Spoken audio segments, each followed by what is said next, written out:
Mostly distance swimmers were the guys that stay the longest in the pool. Were the guys that put in the most work worldwide. So it's very different from the sprinters regime where they're probably in the water 2 to 3 hours a day maximum.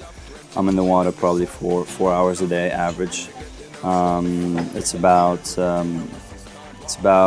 between 12 to 17K a day and 10 sessions a week in the water and 3 sessions out the water. So it's a lot of training. It's a lot of training. I think if you rack up all the mileage that we do in the water in a year, we probably could do a world tour swimming, like turn the globe and swimming.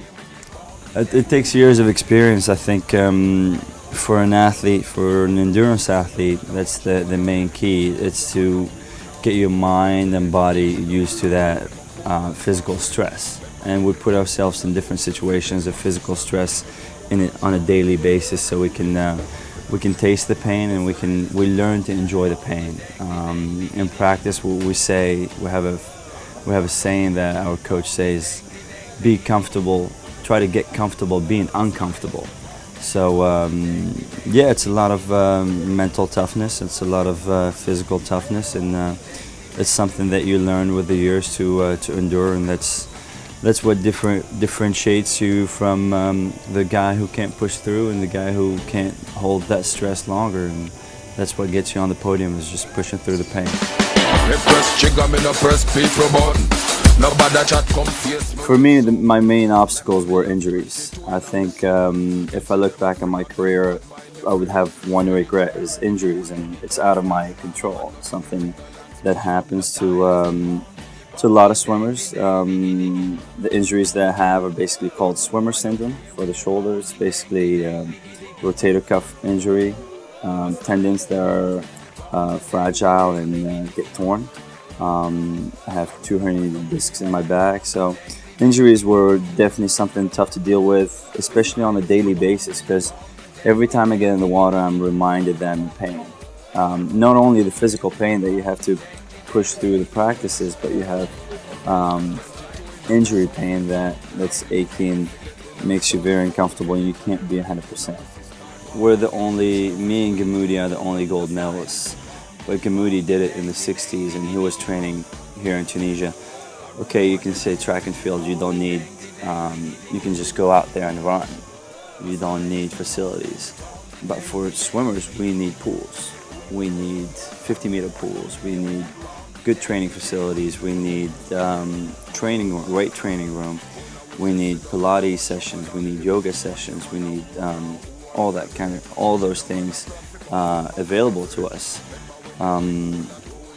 But I was obviously, I trained here until the age of 15, and once I was 15, we realized that I was beating the guys that were older, that were 20 years and so on and so on, and I became the fastest swimmer in Tunisia at the age of 15. So I needed competition, and that's what we need the most in the sport of swimming. For example, when I look at my group in Los Angeles, we have, I think, 15 different nationalities. People from Japan, people from Brazil, people from Syria, people from France, Italy, all kinds of countries coming together so they can have that training environment that's driving you to one goal, and everybody is just thinking about one goal, which is the Olympic Games. So that environment, that's what's most important. That's what's missing in a country like Tunisia. We don't have the number of swimmers that have this kind of talent and this kind of goals training together to push each other on a daily basis.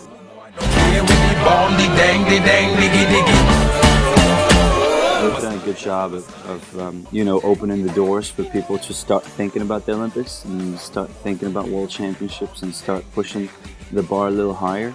Hopefully the people in charge of sports here in Tunisia will realize how tough it is and what it takes to get there, so they could put all the conditions together for these young swimmers to reach their goals. My retirement issue was a pretty big taboo, and I think it upset a lot of people because they want me to carry on, obviously. But I've thought that I did 4 Olympics. I won back-to-back gold medals. I'm pretty happy with the way my career has been, and I was ready to be done. but I think I recently decided that I'm gonna carry on. I think I I did an interview 2 days ago, or 2 days ago, yeah, and said that I was gonna carry on until 2016, inshallah. And yeah, I'm really excited to get back in the water and see how this year is gonna turn out, and focus on the Mediterranean Games that are gonna happen in Turkey, and World Championships in Barcelona next year. We're gonna try and make it to Rio 2016. Remember when you dig hole that hole you fit it. Circle little boy we all stop the way. Kids say them a friend of them, but mind the style is the bomb, the dang, the dang, the